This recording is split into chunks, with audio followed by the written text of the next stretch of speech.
Let's follow.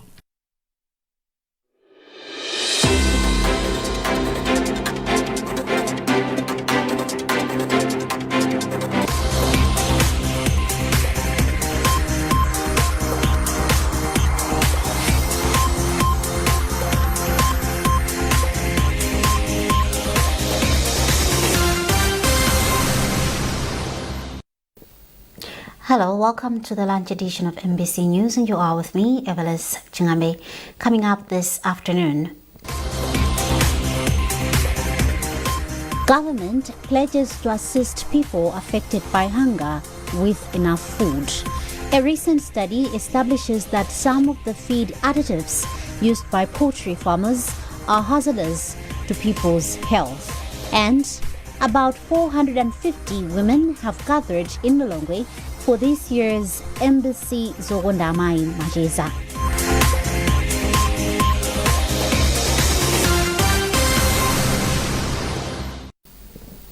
Thank you for joining us. Now the news in detail.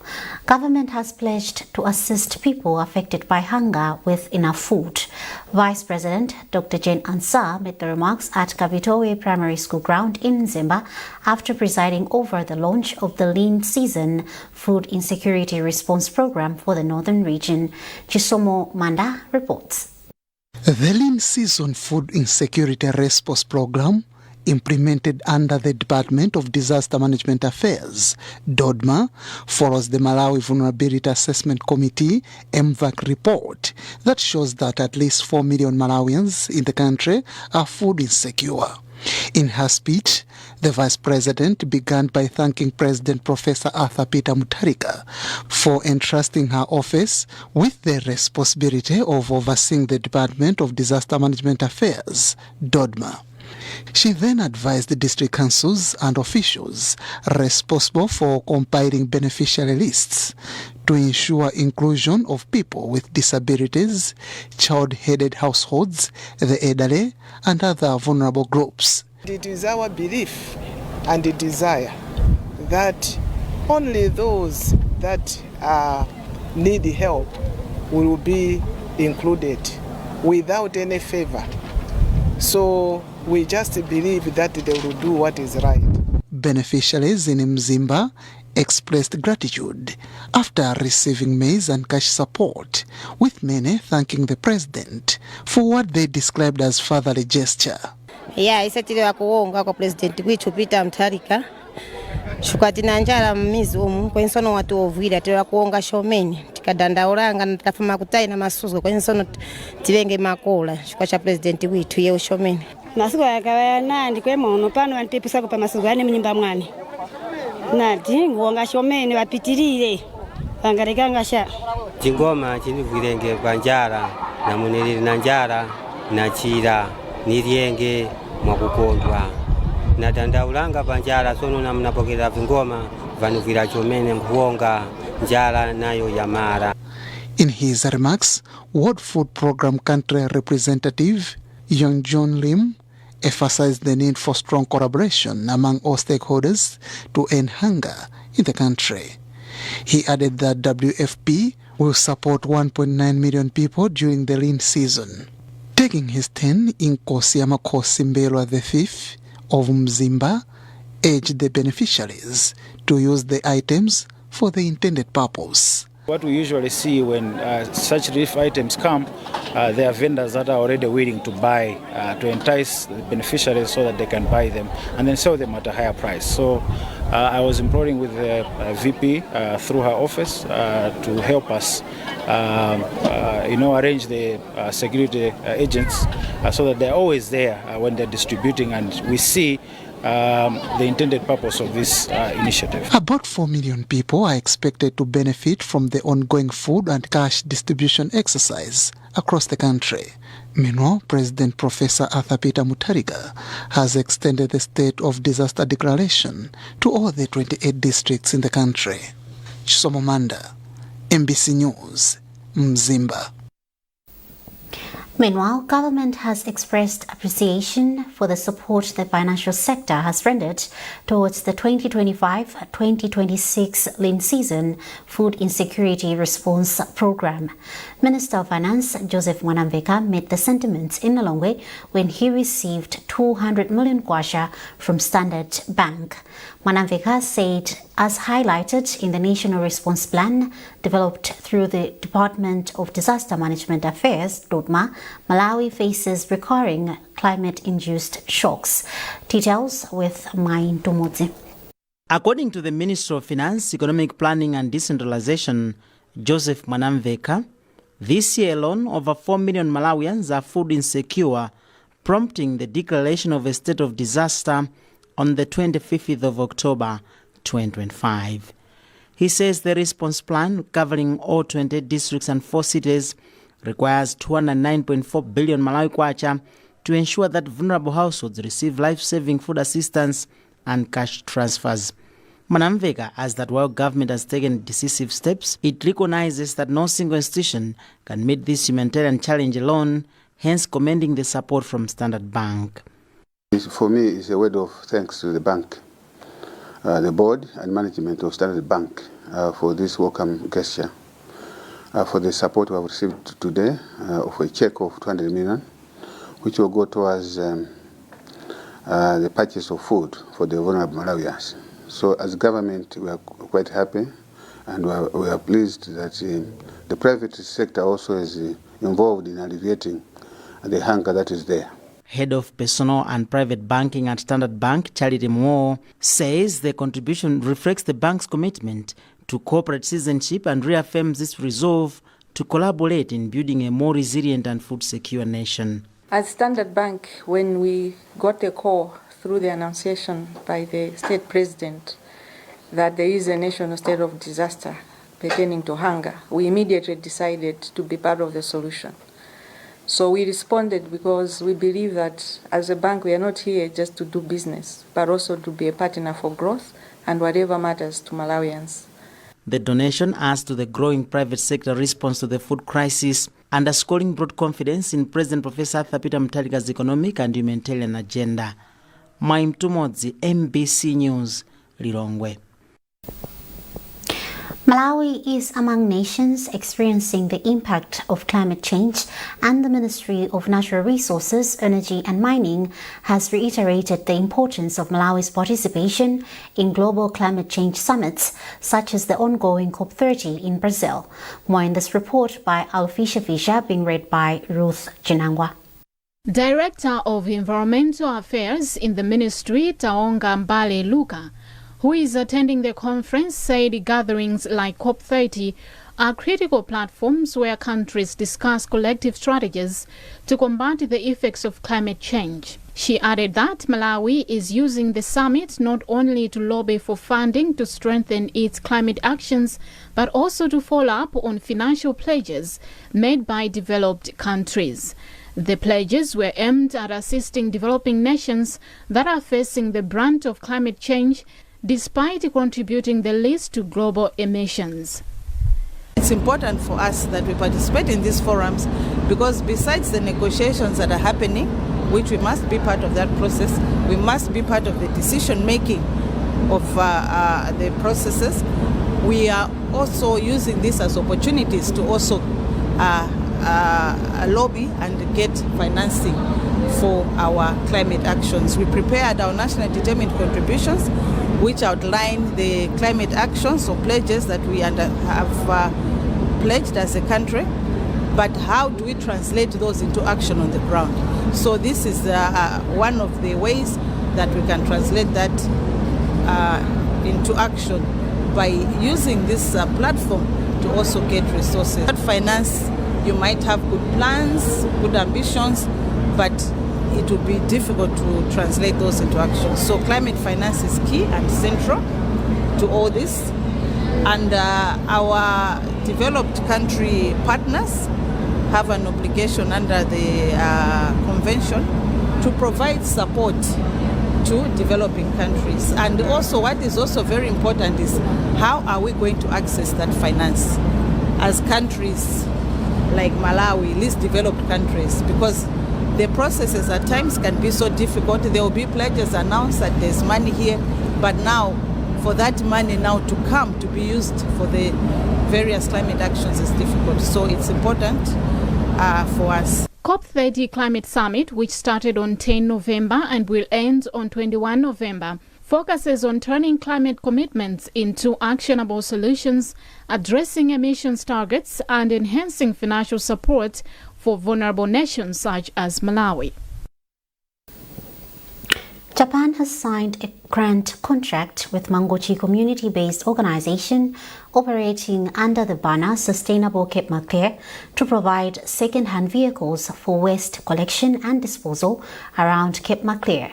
Speaking during the signing ceremony of the agreement, Ambassador of Japan to Malawi, Yoichi Oya, said the project is an important step towards environmental sustainability in Malawi and especially in Cape Maclear. Owen Mavula with a report. Part of Japanese grant aid scheme aimed to respond to diverse development needs in developing countries through financial assistance to non-profit development organizations for implementing projects at grassroots level. Speaking during the ceremony, Ambassador of Japan to Malawi, Yoichi Oya, called on the local community-based organization, residents and all stakeholders to work together to make the project a success. I mentioned in my speech that it is very easy to destroy the conditions of the environment right now. And it takes many years to restore, bring up to the original conditions. So it is very important to maintain these conditions. In his remarks, team leader for Sustainable Cape Maclear, John Banana Matewere, said the vehicles will not only help the community-based organization in waste collection, but also marks a turning point, moving from community cleanup efforts by hand to a more organized, inclusive and sustainable waste management system. As a district and as a community itself, we don't have designed places where we can dispose the waste itself. So as Sustainable Cape Maclear now we have a recycling depot, and also we are even thinking to establish sustainability center where we will bring all this waste to one place. And one of the areas, it's what now we have received the grant. That's where the main crucial area was, or where we are having some hiccups in terms of transportation of this waste. Sustainable Cape Maclear is a community-based organization working to enhance the quality of life and well-being of the Cape Maclear community through interventions such as irrigation farming, waste management and environmental conservation. Owen Mavula, MBC, Mangochi. A recent study has established that some of the feed additives used by poultry farmers are hazardous to people's health. The study, carried out by Center for Social Research, found that some of the antibiotics used in the feed are driving antibiotic-resistant infections in humans in Malawi. Maiso Shikadzula has more. According to a representative from the Ministry of Health, Tamara Sitima, misuse of antibiotics is a growing threat and called on farmers and the public to act responsibly. She said farmers should always avoid misuse of antibiotics, a practice she says is hazardous to human health. Basically, most of the antibiotics that the animals use are the same antibiotics that also humans use. So if we consume chickens that were using certain antibiotics, it might end up affecting human beings.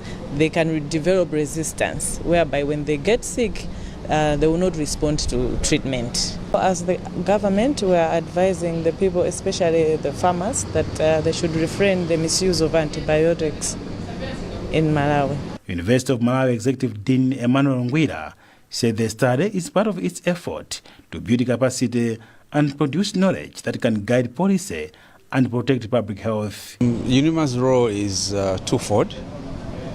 First, capacity building, We train people to conduct research. Secondly, is generating knowledge, information regarding various issues in the country. In the present situation, we have this research on antimicrobial research, which has been done through the Center for Social Research, trying to understand the use of antibiotics in poultry farming. The research was conducted by the Center for Social Research of the University of Malawi, Newcastle University, the British Academy, and the University of Southampton. Maesoje Kadzula, MBC News, Lilongwe. This is MBC News and you are with me, Evelis Chingambe. A reminder of our top stories. Government pledges to assist people affected by hunger with enough food. A recent study establishes that some of the feed additives used by poultry farmers are hazardous to people's health. And about 450 women have gathered in Lilongwe for this year's Embassy Zogondamai Majeza.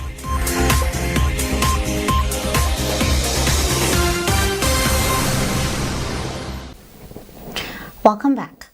A total of 196 political complaints were formally lodged and processed during the 2025 general election, of which 7 were later withdrawn by the complainants. Addressing the media in Lilongwe, Registrar of Political Parties Kizito Nkhani said 146 complaints were recorded during the pre-election period, while 43 were lodged after the elections. He added that 178 of the cases were related to handouts. Most of the complaints that we're getting were not giving us enough material for us to work on. You have to bear in mind that the way the Political Parties Act is configured right now, for somebody to have full consequences, the only recourse we have is to go to the courts. And we go to the courts through the Director of Public Prosecutions. And if we are taking somebody to court, you would know that they would defend themselves. So you need to gather solid evidence that you know that the Director of Public Prosecution can stand on and really, prosecute a case. So that has been our struggle to have, such material. You would find some people reluctant to give names of people who actually received, and that gave us also another dimension, because for somebody who benefited, who received a handout, you need to talk to them in a very good way for them to be able to say, yes, we received. All is set for this year's Zogondamai Majeza, happening this evening at the Bingu International Convention Center in Lilongwe, which will be graced by the First Lady, Madame Gertrude Mutarika. Over 1,000 women from across the country are expected to attend the function. Since yesterday, women have been attending a symposium showcasing their skills and learning from each other. The function has also attracted various sponsors, and women have been winning various prizes. During the event, various activities will be displayed, including a performance by Miracle Chinga. Chinga says she is ready to spice up the event. MBC's Zogondamai is a platform that gives women a chance to interact and develop skills in various fields. 70% of students at the Malawi University of Business and Applied Sciences MUBUS are in dire need of financial support. The university's Director of Finance, Chikondi Jenala, has since called for individuals and companies to join the university's endowment fund to bail out the needy students. Chisomo Break reports. Jenala said presently the endowment fund has about 500 million kwacha out of the targeted 5 billion kwacha, which is not enough to support the growing number of underprivileged students enrolled every year. We have a population of around 11,000 students, and out of them 70% do need support in one way or the other. We know the government is doing the best it can to support the students through the Students' Loans Board, but the level of support that is needed by some of our students cannot be managed within that limitation of the Loans Board. So they still need some form of support in one or the other. Meanwhile, a player in the real estate industry, Perfect Property Solutions Limited, has contributed 3 million kwacha to boost the endowment fund. The company's legal manager, Tuonge Muowo, said it acknowledged that the foundation of a prosperous nation lies in the empowerment of youth education, hence contributing to the endowment fund. Perfect Property Solutions, as a business, we believe that we don't operate in a vacuum, and we operate in a community, and the students at MUBAS also part of this community. As a real estate company, that's why we thought it wise for us to donate to this initiative, and that we should be able to help the needy students through this fund. Meanwhile, MUBAS continues to organize several initiatives, including a golf tournament aimed at mobilizing resources to boost the endowment fund. Chisomo Break, MBC News, Blantyre. Education experts have called on African countries to promote job creation through science, technology, engineering and mathematics, STEM-based innovation and indigenous knowledge integration. The call was made during the 22nd Conference on Mathematics, Science and Technology Education in Africa, which has since closed in Lilongwe. MacDonald Joayula reports. The 3-day conference brought together educators, researchers and policymakers from over 18 African countries to reimagine science, technology, engineering and mathematics education for a Pan-African future under Agenda 2063. The meeting emphasized decolonizing science, technology, engineering and mathematics, strengthening innovation ecosystems and expanding competence-based education to empower Africa's youth. Speaking during the closing ceremony, Secretary for Education Ken Dala said Africa must redefine the type of knowledge it delivers if the continent is to change its development trajectory. Malawi is doing well with regards to innovation. Looking at what our students have actually done, have actually demonstrated, we believe that in the next 5 years or so, even 10 years, we are going to see a lot of things being developed from Malawi, which I think the students, wherever we have, whether from community secondary school, conventional secondary school, even national secondary schools, they are actually geared up in dealing with the challenges that we actually are facing. So the conference, generally, what has happened is it has actually given us again also the zeal to move forward. And I believe that our children are not going to be the same. They are going to be motivated in terms of actually coming up with the developments. And President of Strengthening Mathematics Science Education in Africa, Professor Benson Banda, lauded Malawi for hosting the conference and urged African countries to build confidence in homegrown science, technology, engineering and mathematics models. Through this conference, as it has been seen, we have seen that it has been wholly African, it has been wholly championed by ourselves, and where people never expected to see answers, we found them. What really has touched us is when we went into the field, we are no longer talking researchers of just talking according to, but we went to see innovations being done by our children, that they have the potential to give answers to the problems we have here. So my message to Malawi is, don't look down upon yourselves. You have what it takes to come back and reclaim our lost glory. Delegates issued 10 resolutions, including expanding innovation hubs, promoting inclusive science, technology, engineering and mathematics pathways, and institutionalizing knowledge co-creation across the continent. COMSEDA 23 will be hosted in Ethiopia next year. MacDonald Chiwaira, MBC News, Lilongwe.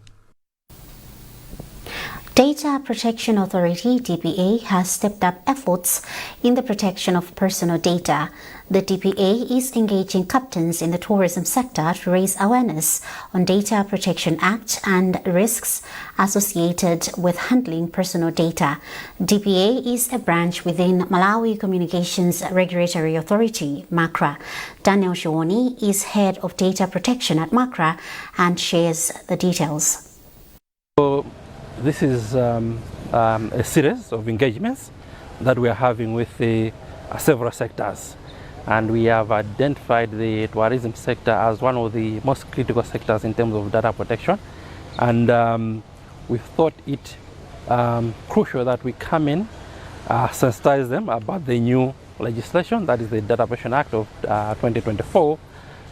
It's a new legislation, and most entities are not aware in terms of what obligations have been placed on them as the entities that are collecting and processing people's personal information. So we had to come in, sensitize them about the new law to ensure that they abide by ethical and good data handling practices. It is very crucial. One of the main objectives of personal data laws is to protect the privacy of individuals. Now, when we come in and go into a tourism establishment, be it a hotel or a guest house or an Airbnb, we are giving them and trusting them with our personal information. It is very important that personal information is protected by them. They handle it ethically, they handle it in compliance with the law. So the implications of violating this act, they are quite serious. One, if there is a violation, it means that our privacy is compromised, and there are serious consequences for that. Two,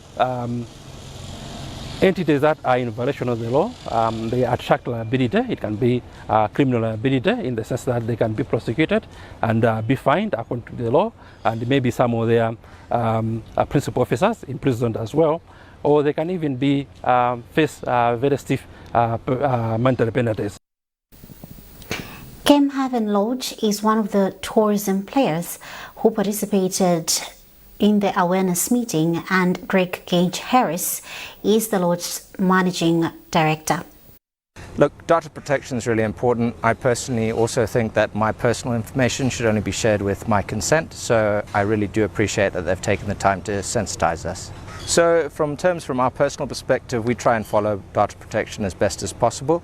There are one or two things, small things that we need to look at, like ticking a box for consent to get emails and those kinds of things, but generally speaking, I think we're pretty much there. Look, it might make things a bit trickier, but in the end, we've still got to protect personal data. Personal data is there because it's yours, and you should have the rights to protect it. And now in sports, the Malawi national football team will face Lesotho in South Africa this afternoon. This is the first of two friendly matches between the two sides, with the second match to be played on Tuesday at the same venue. The two teams have already met 8 times, with the Flames winning 1, losing 4 and drawing 3. The last meeting was at this year's COSAFA Cup in June, which Lesotho won by 1-0. The Flames are ranked 128 on the FIFA rankings, while Lesotho are on position 144. And well, that item also concludes this edition of MBC News. A recap of our top stories before we leave. Government pledges to assist people affected by hunger with enough food. A recent study establishes that some of the feed additives used by poultry farmers are hazardous to people's health. And about 450 women have gathered in Lilongwe for this year's Embassy Zogondamai Majeza.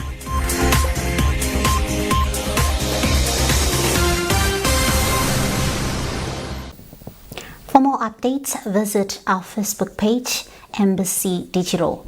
You have been with me, Evelis Chingambe. Thanks for watching and enjoy your weekend.